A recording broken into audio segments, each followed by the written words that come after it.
બનાસકાંઠા જિલ્લાના વાવ તાલુકાના અસારા ગામમાં શાળામાં શિક્ષકોના અભાવને જિલ્લા શિક્ષણ અધિકારીને રજૂઆત કરવામાં આવી હતી। ધોરણ 1 થી 8 સુધીના વિદ્યાર્થીઓ માટે માત્ર એક જ શિક્ષક હોવાથી વિદ્યાર્થીઓનું ભવિષ્ય જોખમમાં મુકાયું છે।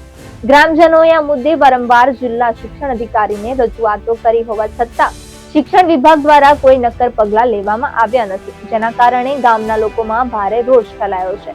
ગ્રામજનોએ જિલ્લા શિક્ષણ અધિકારીની કચેરીએ જઈને પોતાનો વિરોધ નોંધાવ્યો છે। તેમણે સ્પષ્ટ ચેતવણી આપી છે કે જો આગામી 3 દિવસમાં શાળામાં પૂરતા શિક્ષકોની નિમણૂક નહીં કરવામાં આવે તો શાળાને તાળાબંધી કરવાની ફરજ પડશે।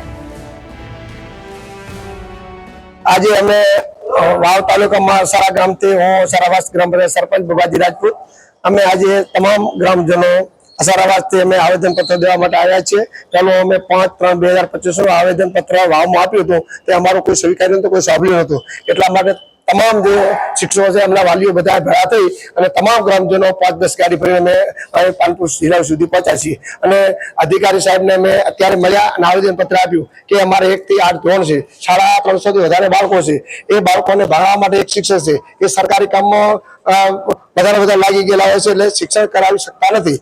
એના કારણે તમામ ગ્રામજનો વાલીઓ બધા અહીંયા આવ્યા છીએ। શાળા 300 થી વધારે બાળકો છે એ અભ્યાસ કરી શકતા નથી અને અમારા છોકરાઓને 1 થી 8 ધોરણ ભણે છે અને 100 એકડા આવડતા નથી। એનું કારણ એ જ છે કે એક શિક્ષકો છે નહીં બિલકુલ, એટલે શિક્ષણની માંગણી કરવા માટે અમે અહીંયા આવ્યા છીએ।